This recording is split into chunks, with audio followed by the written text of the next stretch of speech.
Bienvenue sur GoCast. Aujourd'hui, nous recevons une experte en relations publiques et gestion de crise. Présidente et directrice générale de l'agence Brouillard, elle œuvre à bâtir des relations saines et durables entre ses clients et leurs parties prenantes. Florence Brouillard, bienvenue sur GoCast. Salut Florence. Salut Julien. Comment ça va? Ça va bien, toi? Magnifique, merci. Je suis vraiment content de t'avoir aujourd'hui. J'aimerais ça que tu peux commencer par peut-être te présenter pour qu'on sache un peu qui tu es, d'où tu viens, ce que tu fais, ce que tu aimes. Surtout ce que j'aime pas. Florence Brouillard, présidente directrice générale de l'agence de communication Brouillard, du même nom, entreprise familiale que j'ai acquise il y a presque un an jour pour jour à 100%, donc qui a été fondée par mon père en 1988 et qui est une agence spécialisée en relations publiques, relations de presse. Aujourd'hui, parce qu'on est une agence de notre temps, marketing d'influence et également gestion de crise. Parfois, on se croise d'ailleurs dans ces dossiers-là. Donc voilà, on est basé à Québec. On est une équipe qui est toujours en bas de 10 employés. En ce moment, on est avec mon père 9, disons ça comme ça. Puis on est basé à Québec, mais on travaille dans toute la province. Puis notre objectif, c'est de aider nos clients à bâtir des relations saines et durables avec les différentes parties prenantes autour d'elles, relations, communication, que ce soit les médias, les créateurs de contenu, et d'avoir une place importante et de maîtriser la place qui leur revient dans la société. C'est vraiment inspirant de vous regarder. Florence, je dois avouer que je suis un fan numéro 1 fini de ton LinkedIn en grande partie. Tes posts que tu dis, je trouve que c'est très 2025 évidemment, mais aussi je pense que ça amène les gens à se rendre compte que le travail, ça peut être aussi énergisant, dynamisant et plaisant. Une place que tu peux appeler ta maison un peu, on dirait. Des fois, me semble, la dernière fois, je suis allée te voir, tu avais tout ce qu'il faut pour t'habiller, puis te rhabiller, puis te changer. Ouais, effectivement. C'est super accueillant, c'est vraiment cool. Ouais, ben effectivement, nos bureaux sont dans un bâtiment où il y a au rez-de-chaussée, effectivement, des locaux commerciaux, mais le reste du bâtiment, c'est des appartements.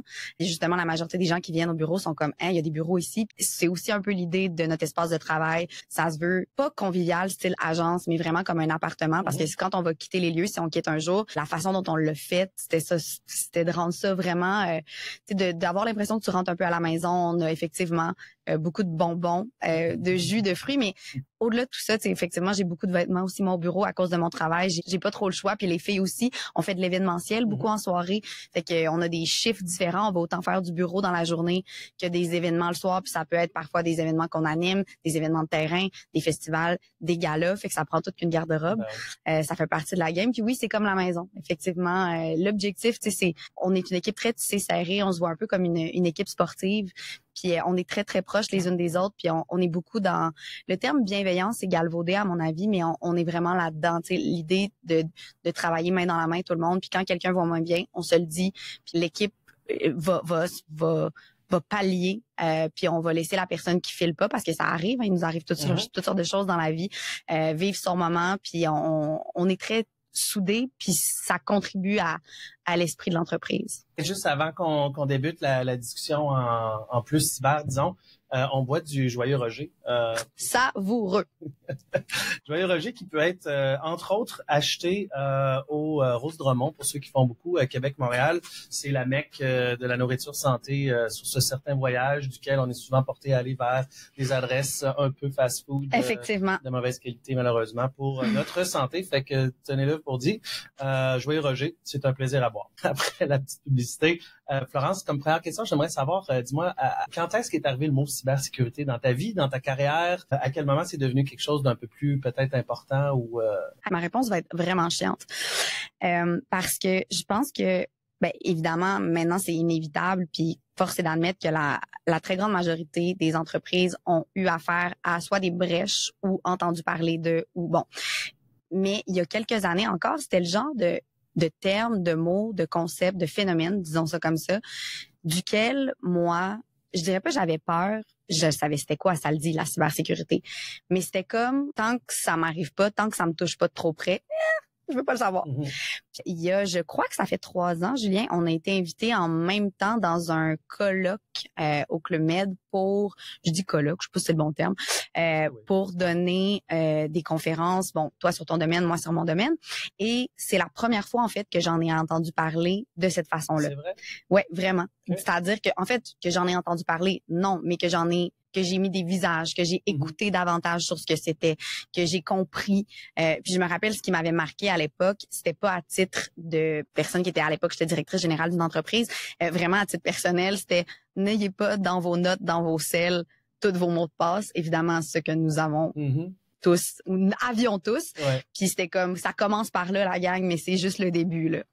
Ça m'avait évidemment sonné une cloche, ça m'avait fait réaliser, oh, OK, je suis complètement néophyte, puis je vais croiser les doigts pour qu'il m'arrive jamais rien. Et à la suite de quoi, ben là, je me suis mis, par ma job, moi, je fais quand même beaucoup de gestion de crise, à voir beaucoup de situations des entreprises où il y avait des brèches de sécurité, où il y avait des vols de données importants.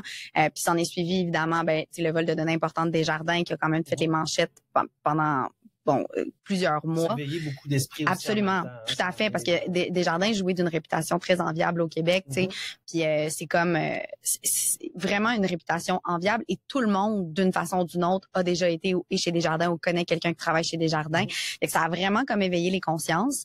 Puis veut pas maintenant qu'on s'est toutes mis aussi à avoir Equifax après avec tout ce qui a suivi. Puis je me suis mis à travailler des dossiers en gestion de crise où il y avait des brèches de sécurité. Puis là, ça m'a permis de comprendre ce dont il était question, mais en toute transparence, j'ai l'impression, et chaque fois que je fais un dossier, que je suis vraiment, sur la petite pointe du iceberg en dehors de l'eau parce qu'il y a une très vaste quantité de choses que je ne sais pas, que j'ai de la misère à comprendre aussi. Donc, c'est très intéressant quand on fait ces dossiers-là au travail. Je prends énormément de notes parce que je suis ultra néophyte, puis j'ai beau m'y intéresser, force est d'admettre que j'ai pas non plus nécessairement les compétences de comprendre tout le jargon technique. Ben, c'est drôle parce que moi, puis c'est mon avis perso, mais de t'entendre parler de cybersécurité avec ton bagage, ton expérience, tes connaissances, je trouve ça tellement rafraîchissant parce que moi, ça fait 20 ans, puis on parle souvent des mêmes concepts. Puis même si c'est des nouvelles attaques hyper sophistiquées, c'est souvent quand même les mêmes concepts en dessous de l'anatomie. Mais quand t'arrives quelqu'un avec justement un bagage différent, puis il amène son apport qui est beaucoup plus business-wise, si tu veux. Donc toi, ce que tu regardes, c'est la réputation, le risque réputationnel, comment tu te relèves de ça. Est-ce que c'est correct de dire à tout le monde que... Comment tu le communiques. Est-ce que, puis évidemment, on se le cachera pas. La plupart des clients, quand ça leur arrive, la première chose qu'ils veulent faire, c'est mentir, le nier, le cacher, le mettre en dessous du tapis le plus vite possible. Puis j'imagine que quand tu arrives, c'est probablement pas la première recommandation que tu fais. Effectivement, mais c'est intéressant, tu vois, parce que dans les différents dossiers, j'en ai eu quelques-uns dans les derniers mois qui me sont arrivés dans des domaines complètement différents. Puis bon, pour mettre les gens en contexte, quand les gens nous appellent, on est une agence de relations publiques spécialisée notamment en gestion de crise, en nous disant « Allô, bonjour, on ne vous connaît pas, je vous ai trouvé souvent sur Internet, sur Google. On a un très bon référencement. Et on traverse une crise, c'est-à-dire qu'il y a eu une brèche de sécurité dans notre système. Et soit il y a eu un vol de données, soit il y a eu usurpation d'identité, etc., etc. Puis là, selon les conséquences potentielles, parce que c'est pas toujours les mêmes risques, il y a une peur réputationnelle. Parce qu'au-delà du vol d'argent potentiel, comme j'ai peut-être pas les bons termes, je te parlais d'usurpation d'identité, il y a aussi la réputation de l'entreprise. J'ai été quand même, tu me disais que tu trouvais mon discours rafraîchissant. Moi, j'ai trouvé rafraîchissant d'entendre des entrepreneurs relativement jeunes dans les derniers mois dire, moi, j'aimerais ça sortir publiquement au sujet de la fraude, appelons-le comme ça, qui vient de m'arriver parce que je veux mettre en garde d'autres entrepreneurs qui ne mettent probablement pas assez de temps, d'énergie et d'argent dans leur cybersécurité et à qui ça peut arriver anytime, anywhere. C'est effectivement intéressant d'entendre ça, puisque de un, il existe des lois qui obligent les gens à le faire. Pas comme ça, évidemment. Pas avec son micro publiquement ou sur son Facebook ou autre. Mais deux, évidemment, ça a un impact selon comment tu passes. Oui, absolument. Puis c'est là que nous, on joue un rôle. Parce que, tu sais, quand on fait une crise, justement, quand il y a un enjeu de cybersécurité, c'est d'analyser avant, en termes d'opération, est-ce que ça aurait pu être évité? Puis, les impacts sont pas les mêmes s'il peut y avoir des victimes, s'il peut y avoir des vols de données, s'il peut y avoir des vols d'identité, s'il peut y avoir des demandes de rançon. C'est toujours des situations excessivement différentes. Puis la sensibilité est pas la même. Puis il faut dire aussi que il y en a tellement, puis c'est tellement récurrent. Tu sais, mets une alerte Google juste au Québec. Puis justement, Desjardins a un peu démocratisé la chose. Ça l'a permis aux individus de comprendre ce dont il était question, qu'est-ce que ça représentait aussi pour leur sécurité. On est quand même à l'affût que toute notre vie se ramasse. Nos cartes de crédit, avec la reconnaissance faciale, avec les AI, avec, je veux dire... D'ailleurs, est-ce que tu as vu la fille qui a posté sa carte de crédit en disant, hey, sur son, évidemment, Instagram, avez-vous ma nouvelle carte de crédit est vraiment belle, puis tout ça. Puis le gars qui répond en dessous, ah ouais, peux-tu me montrer l'autre côté de ta carte? Non. L'autre côté. Puis après ça, il dit, c'est quoi tes 3 derniers chiffres? Ça a l'air vraiment cool comme carte. Il a tout donné ses informations. Mais voyons. C'est magnifique. Après, je retrouve ce post-là un jour. C'est tellement hot. Te dire à quel point la cyber, c'est pas juste se faire hacker par du code. Non, exact. Super sophistiqué. C'est souvent juste, hey, tu peux me donner toutes tes informations, mais d'une façon pernicieuse. Mais écoute, je renchéris parce que je n'aurais pas eu d'autres histoires de ce type. Mais hier, une de mes copines qui habite à l'étranger m'envoie un article, une femme française qui s'est fait arnaquer, je pense que c'est pour 850 000 €. Et elle était sûre qu'elle était en couple avec Brad Pitt. Et un faux Brad Pitt en ligne, visiblement. De la Côte d'Azur qui vient de produire son nouveau gin, qui est super bon d'ailleurs. Absolument aucune idée. C'est un exemple parfait de tout ce qui peut se passer aujourd'hui. Puis et donc, pour revenir à ce que je te disais, nous, quand les gens nous interpellent parce qu'ils vivent une crise en cyber, ben c'est vraiment pour les aider à encadrer leur communication. À qui on doit communiquer qu'il y a eu une brèche de sécurité, qu'est-ce qu'on communique, c'est quoi la séquence de communication, comment on le dit, c'est quoi nos lignes de contingence, etc. Puis c'est très fascinant parce que ce que moi j'observe à chaque fois, tout le monde est comme un chevreuil sur l'autoroute quand ça leur arrive. Là, personne ne sait quoi faire. Les gens sont sous le choc. Ils comprennent pas pourquoi ils ont été victimes de ça. Pourquoi moi, on l'entend souvent. Puis c'est très intéressant de voir quand justement les spécialistes de cyber comme toi ou les autres entreprises qui font la même chose rentrent dans les dossiers, puis ça y va par là, puis c'est comme OK, wow, c'est un monde en soi, puis on pouvait pas le savoir. Je me permets de t'interrompre 2 secondes parce que je pense que c'est un sujet vraiment intéressant. Oui, eux, malheureusement, c'est pas cool ce qui leur arrive. Ils sont un peu perdus, tout ça, puis on en voit là, des gens, comme tu dis, les yeux comme qu'est-ce qui se passe, qu'est-ce qui m'arrive. Mais là, on va se le dire la vérité, là, de notre côté, là, c'est hyper excitant. D'un point de vue adrénaline, là, puis c'est rien contre le malheur des autres, au contraire. C'est notre métier, puis enfin, on est sollicité à ça. Je voulais avoir ton avis là-dessus, parce que nous, l'adrénaline monte, là, okay, puis on le sait qu'il faut agir vite, il faut, contenir l'événement, protéger les assets, puis remettre l'entreprise sur des roulettes le plus possible. Puis évidemment, de ton côté, en parallèle, la communication, la réputation, tout ça. Mais est-ce que vous sentez cette même... Ah, bien sûr, absolument. Moi, quand j'ai un appel de gestion de crise, c'est mes appels préférés. Puis évidemment, il y a une nuance, là, c'est-à-dire que quand dans la crise, il y a des victimes qui sont des véritables victimes, physiquement en danger, qu'il y a des accidents, qu'il y a des enfants ou peu importe, des populations plus à risque, des enfants, des femmes, etc. Il y a certains quand même types de crises qu'on fait dont le niveau de dangerosité et de gravité est bien pire. Mais ce genre-là est super intéressant, effectivement. En général, moi, j'aime ça parce que on est vraiment utile puis on les aide, les gens. Moi, des pleurs, des merci. On a une façon assez particulière de travailler. Nous, en plus, en crise, on travaille pas vraiment à l'heure, on travaille au package parce qu'on n'a pas envie de compter nos heures. Moi, si la personne est en détresse, puis elle sent le besoin de m'appeler à 10 heures le soir, malgré qu'on a travaillé ensemble toute la journée, il y en a pas de problème. Si je suis réveillée, je vais prendre l'appel. Montant fixe pour ta crise, je la gère. Ouais, pour jusqu'à un certain, c'est un montant fixe, forfaitaire de début, puis je pense que ça couvre je pourrais pas dire exactement comme ça, mais ça couvre un nombre X d'actions qu'on fait tout le temps en crise de toute façon. Puis si on dépasse, si la crise dégénère, etc., là, bon, il y a d'autres, mais on le fait pas à l'heure. Parce que moi, mais tu sais, c'est très particulier, là. On est littéralement, il y a très peu d'agences qui fonctionnent comme ça. Parce que je t'avoue, puis tu sais, j'essaie d'avoir une translation pour notre monde à nous, mais si on faisait ça, c'est parce que, tu l'as dit au début, le nombre de cas de figure est infini. Absolument. Ça peut être un ransomware, ça peut être du social engineering. Dans ça, il peut y avoir... Tu le sais pas au départ nécessairement non plus. Exact. Dans notre métier, il faut rajouter les avocats, ce qu'on appelle les breach coachs, qui viennent aussi. Il y a du PII, donc tout ce qui est information confidentielle qui aurait été Absolument. Et ça peut être assez intense. Nombre d'ordinateurs compris. Et puis c'est toutes des informations qu'on n'a pas nécessairement dès le début. Puis tu as tout à fait raison. Puis c'est la raison pour laquelle nous, en fait, on fait signer ça et même payer ça à nos clients dès le début. Là. Dès que c'est comme on est honnête, ça a marché.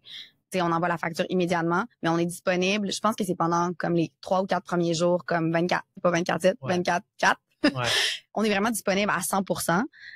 Puis après coup, selon l'évolution de la situation, parce que veut pas, nous, notre rôle, on peut pas, tu sais, justement, on n'a pas votre rôle, on n'a pas le rôle des avocats non plus. Puis on demande à travailler obligatoirement en collaboration avec une équipe légale, puis une équipe technique, puis une équipe spécialisée en cyber. Parce que sinon, on le fait pas. Je suis en mesure de faire des recommandations au téléphone, mais toutes les situations sont tellement différentes.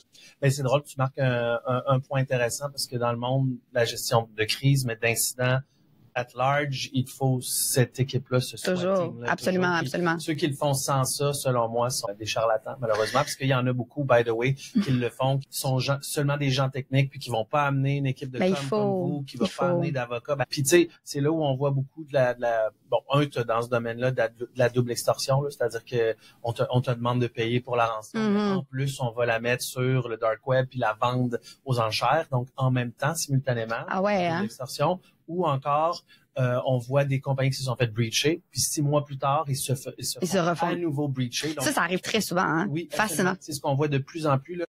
Oui. Puis pourquoi? Hein? Parce que dans ma dernière crise, c'est exactement ce que l'avocat disait, qui était spécialisé là-dedans. Puis il disait, si ça peut éveiller vos consciences en ce moment, puis sécuriser le plus possible votre système actuel parce que vous êtes vraiment à risque d'en subir une autre. Puis j'ai pas compris pourquoi ils font de plus en plus ça. La question, c'est est-ce que une vraie enquête, tu dois trouver le root cause. Mais là, le problème du root cause, puis là, je vais pas nommer le client, mais un avec qui on a eu beaucoup de fun. Je dis fun, mais pour eux, non, à nouveau. Mais tu sais, nous, c'était challengeant. On a dû aller physiquement. On le savait où ça a commencé, mais la compagnie de TI comme telle avait déjà commencé à réimager tous les ordinateurs. Ça, c'est un classique, là. Ils se font attaquer, ils font comme, oh non, on s'est fait attaquer. Ils effacent tout, ils remontent tous les ordis. Mais tu sais, il y a beaucoup dans le code qui est écrit par les adversaires, les hackers, tel mauvais terme, mais quand même. Ils vont mettre du code qui va survivre à un reboot, survivre à un antivirus. Fait que dans le fond, même si tu fais tout ça ou tu as été backupé il y a 6 mois, parce que l'attaque a pris place, la première étape, l'infection initiale, il y a 6 mois. Bref, tout ça pour dire que si tu trouves pas le root cause pour éliminer jusqu'à l'origine, c'est vrai, dans la médecine de tous les jours aujourd'hui, là, si tu arrives chez le médecin, oui. Puis tu sais pas pourquoi à l'origine, tu vas juste prendre une pilule, ça va revenir. La conclusion, fait que bref, la façon où on voit le plus d'attaques à nouveau, c'est que le root cause a pas été trouvé. Puis, tu vois, moi, j'ai une question pour toi parce que toi, tu m'en poses. Puis, je reste fascinée par ce phénomène parce que est-ce que les hackers réussissent vraiment à faire de l'argent avec ça? Si on faisait pas. Évidemment, mais j'ai de la misère. On dirait que c'est tellement flou pour moi. En fait, c'est que oui, la réponse c'est oui. Simple comme ça, oui. Ils en font énormément. C'est organisé, structuré. Dans une des présentations que je fais, j'en parle souvent, mais c'est tellement organisé qu'une équipe, que leur seul et unique travail, c'est de trouver des failles. Une fois qu'ils en ont trouvé une, ils ouvrent un ticket. Ils l'exploitent. Non, ils ouvrent un ticket, puis ils passent le ticket à l'autre équipe qui, elle, ne fait qu'exploiter. Puis une fois, avant, tu as l'équipe qui va coder du payload. Donc, c'est des équipes. C'est tellement une entreprise que, je veux dire, il y a un chef de la direction qui, lui, va regarder si les attaques font du growth au fil du temps. Est-ce que tu penses que c'est considéré comme des entreprises à part entière qui se spécialisent là-dedans? Tu sais, dans le monde de l'underground, oui, clairement. Parce que ça m'a fasciné dans une écrit qu'on a vécu récemment.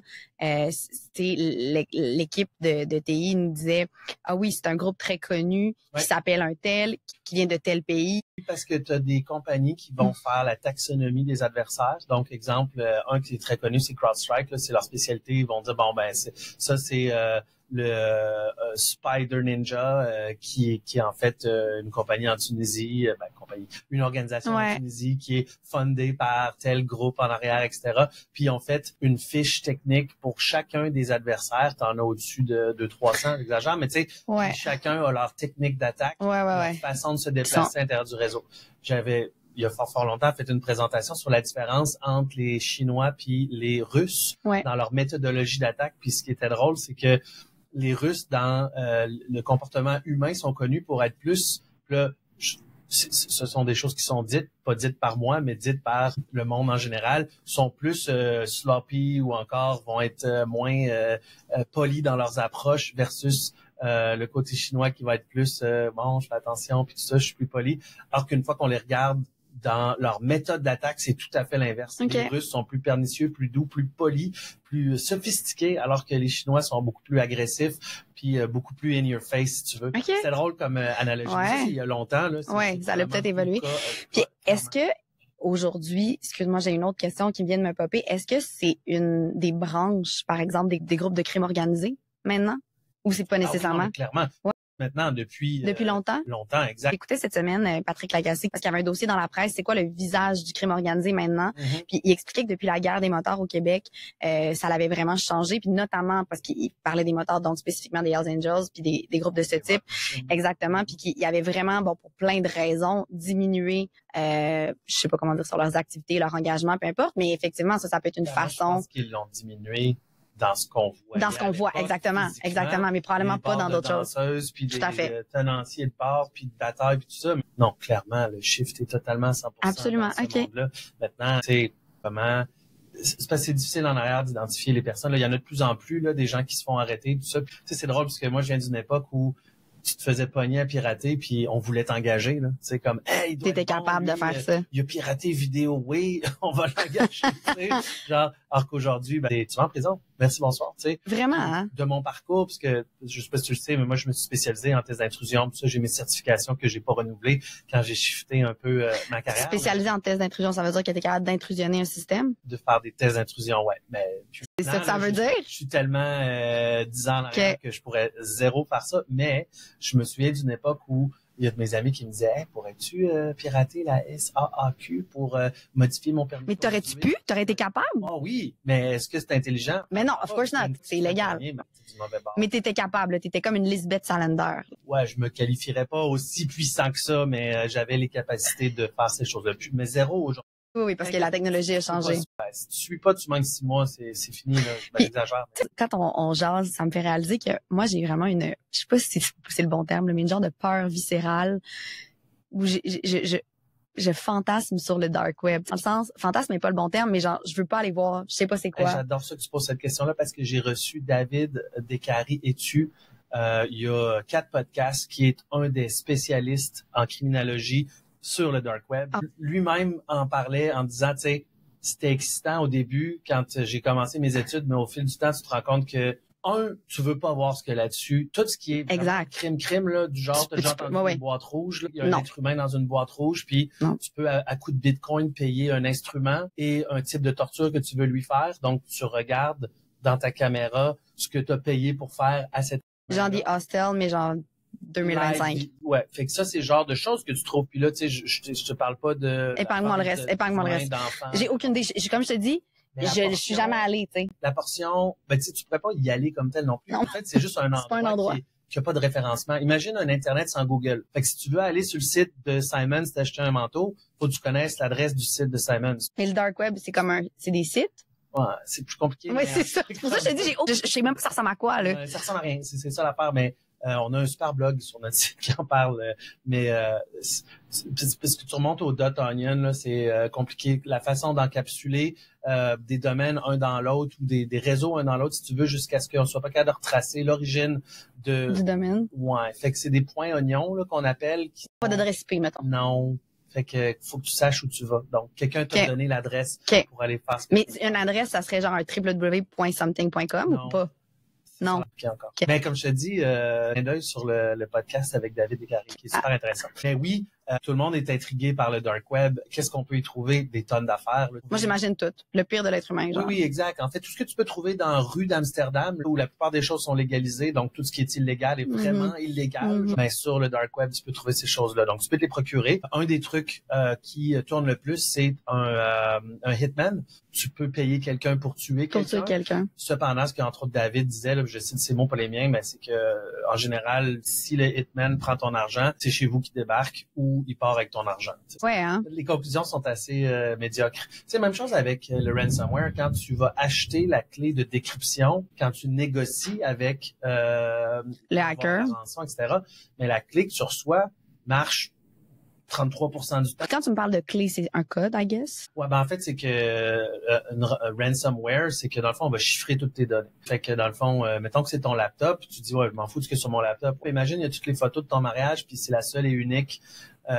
copie de ces photos-là, fait que tu veux pas les perdre et tu es prêt à payer $600 pour les revoir. Ben oui, je les veux. Ben, comment tu me payes? Ben tu me payes en Bitcoin. Fait que va t'acheter des Bitcoins pour rigoler, juste pour voir. Tu sais, tout le monde pense que c'est facile. C'est moins compliqué que ça l'était avant, là, mais tu as tout ce processus-là à faire. Mais sachant que tu es piraté, est-ce que pendant que tu es en train de faire le processus d'achat de Bitcoin, tu n'es pas déjà surveillé par le hacker qui regarde tes transactions? Anyway, c'est un foutoir. Complètement. Il faut des gens, puis d'ailleurs, tu sais, tantôt on parlait d'incidents, mais il y a aussi des négociateurs. Des gens qui sont spécialisés pour négocier. Ah ouais, avec les hackers. Ouais, puis est-ce que ça, mettons, c'est quelque chose que vous faites? On peut le faire. Ouais. En général, on préfère l'outsourcer. Parce que si on fait le travail de négociation plus le travail d'investigation. Mais c'est des entreprises spécialisées en négociation avec des hackers? OK. Je savais pas que c'était. C'est des entreprises francophones. Et si jamais tu as un adversaire qui est francophone.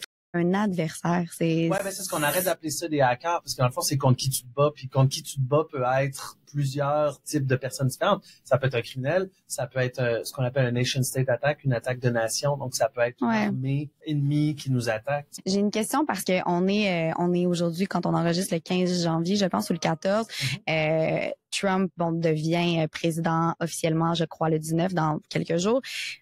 Et il y a la menace de la suspension de TikTok complètement aux États-Unis. Monsieur Tesla, donc Monsieur Musk veut racheter les activités de TikTok américaines. Ben c'est ça, mais je me posais la question parce que TikTok, étant donné que c'est une application chinoise, on entend beaucoup parler de la surveillance potentielle que ça génère dans les différents pays, puis le leak de données. Je suis contre TikTok à 100%. Mais au-delà de ça, d'un point de vue cybersécurité, puis d'un point de vue sécurité des données personnelles, toi, qu'est-ce que t'en penses de TikTok? Moi, je toucherais pas. Non. Est-ce que après, c'est plus sécure, moins sécure, etc. C'est sûr que tu as le concept Big Brother où sont analysés tous tes comportements par une nation étrangère, sont analysés tous tes comportements par déjà Google, Apple, Amazon. C'est un peu ce que je me dis, moi. Etc. Oui, mais après, tu sais, je veux dire, là, c'est une plus longue discussion philosophique, j'ai envie de dire, mais tu sais, on rentre dans l'ère de ce qu'on appelle le dataïsme. Donc, on a passé du capitalisme au consumérisme, au dataïsme. Dans le fond, le capitalisme, c'est on achète, on grandit la part de gâteau pour que plus de monde en ait, puis on fonctionne sur vente, achat. Donc, consumérisme, c'est on consomme le plus possible. Là, on est en train de shifter du consumérisme vers le dataïsme. Le dataïsme, c'est celui qui possède les données a le pouvoir. Donc, qui se bat aujourd'hui, tu sais, Apple, Amazon, puis ils vont vendre ces données-là à des gens pour pouvoir te vendre plus de, tu sais, je veux dire là, on est là à parler, nos téléphones sont pas loin, tantôt tu vas tout recevoir les publicités de ce qu'on aura discuté. Absolument, absolument. Puis le pire, c'est que je sais pas de quelle façon tu diffuses, mais éventuellement on diffuse également sur les plateformes sociales qui appartiennent à tout ce beau monde-là. Tu sais, le contenu qu'on génère, fait que c'est une roue sans fin. Puis là, on ouvre une grande boîte où on pourrait faire un podcast de 8 heures, mais moi, ce qui me fait le plus peur, c'est qu'il y a personne qui s'insurge comme ça. Mais tout le monde en parler, mais qu'est-ce que tu veux que les gens fassent? Moi, c'est ce qui me fascine, tu sais, parce que véritablement, en ce moment, on le voit, là, tu sais, je veux dire, Elon Musk est rendu comme le bras droit de Donald Trump. Qu'est-ce qu'on fasse? En fait, pas juste Elon Musk, mais toutes les compagnies de TI ont le pouvoir et le contrôle aujourd'hui sur les gouvernements, sur les décisions en général. Mais au moins que les gens soient conscients. Moi, je trouve que c'est déjà la base et tu as tout à fait raison. Quand j'y pense trop pendant les fêtes, j'y ai pensé beaucoup, puis je me sentais tellement sur le backseat d'un autobus que je savais pas où il s'en allait où, puis j'avais aucun contrôle, puis je me disais, mon Dieu, qu'on est des marionnettes. Puis ça m'a rendu un peu folle pendant 24 heures, puis j'ai fait, OK, non, je peux pas penser à ça. Je pense pas que ce soit différent d'avant. Je pense que c'est le moyen, puis les choses qui sont en place qui sont différentes. Donc, le levier a changé. Potentiellement. Oui, on a été élevé avec Passepartout, puis la télé avec 3 postes, puis aujourd'hui, ils sont élevés avec TikTok, puis Instagram, les enfants. Il y a un shift, il va se passer quelque chose. Écoute, je veux toujours garder le podcast le plus court possible parce que je trouve que le temps des gens est super important. Puis de faire des podcasts de 2-3 heures, tu sais, qu'il faut que tu écoutes en 8 secondes. 2 heures, c'est rough. Mais je te dirais que moi, en bas d'une heure, souvent les 40 à 50 minutes pour en consommer énormément, ça fonctionne. Puis même des fois, je suis déçue quand ils finissent. C'est vrai? Ouais. Écoute, Florence, dernière question. Si tu avais à revenir dans le temps, 10 ans en arrière, parler à Florence d'un point de vue cyber, d'un point de vue professionnel, qu'est-ce que tu irais dire à Florence? D'un point de vue cyber, je me dirais de m'intéresser à ça plus tôt, aussi simplement que ça, de le prendre au sérieux. Puis je vais toucher du bois parce qu'il nous est jamais rien arrivé. Puis on fait attention maintenant, lol, depuis pas si longtemps. Je souhaite que ça continue à être la même chose. J'espère ne jamais être la cible de hackers malveillants ou d'adversaires malveillants. Florence, on vous souhaite beaucoup de succès. Merci pour l'invitation, Julien. C'est un grand plaisir. À bientôt. À bientôt.